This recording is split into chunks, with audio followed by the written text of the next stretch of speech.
일단은 이거는 정답을 정말 궁금해해서가 아니에요. 그분들이 오히려 그 처세는 더 잘 알고 있을 거거든요. 어떤 수학 풀이처럼 확실한 답을 원하는 게 아니고요. 그 답을 찾기 위한 그 추론 과정을 보고 싶은 거죠.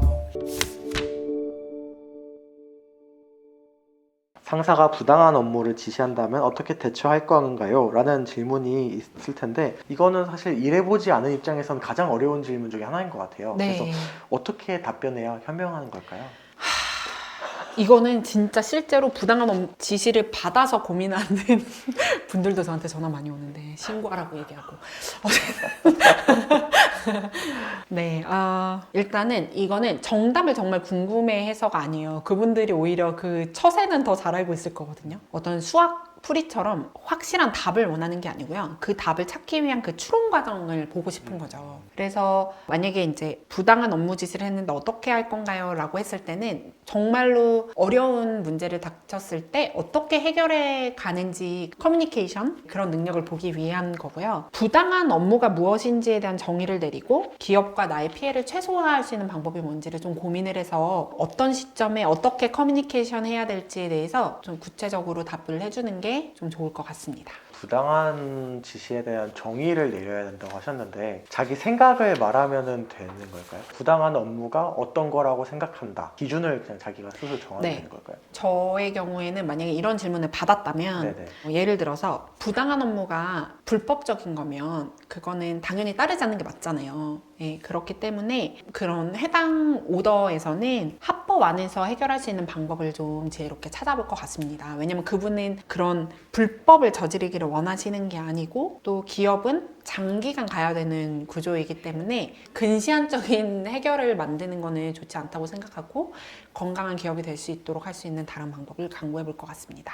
라고 할 것 같습니다. 근데 이제 제가 항상 이거에 대해서 이제 취준생들이 혹시 이런 부당한 업무라고 얘기하는 게 뭐 예를 들면 복사해 오세요 뭐 이런 것들 있잖아요. 그런 거라고 생각할까 봐 좀 걱정되더라고요. 그러면 부당한 업무라고 정의를 해야 하면 그 범위를 어느 정도 알아야 될 것 같은데 네. 뭐 불법적인 게 있을 수 있을 거예요. 네. 뭐 다른 게 있을까요? 불법적인 일이나 또는 회사에 좋지 않은 것들이라고 보면 그거는 네, 부당한 지시라고 느낄 수 있죠. 근데 사실 직무상 피할 수 없는 업무들이 있거든요. 저 라떼는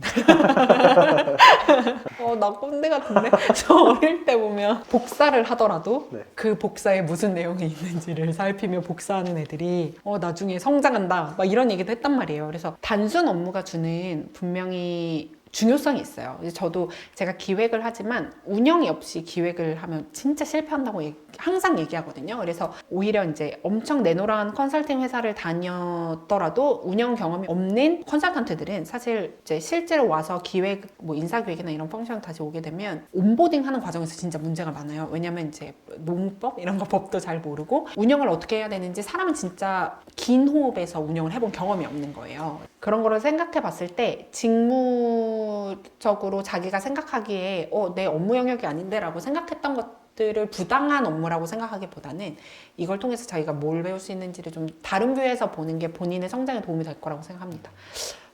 꼰대 같나요? 아니. 상사의 개인적인 일을 부탁하는 것도 부당한 업무로 볼 수 있을까요? 그거는 상상 손이 없나요? 뭐 집에 가서 개를 산책시켜주기 이런 건가요? 근데 저 주변에 정말로 비정규직이었는데 네. 대표님의 애완견을 너무 잘 다뤄서 정규직으로 전환된 케이스 보기는 했어요. 제가 다니던 회사는 아닌데 진짜 유명한 가구 회사에서 그렇게 바꾼 케이스 본 적 있어요. 가구 회사. 알만한가요?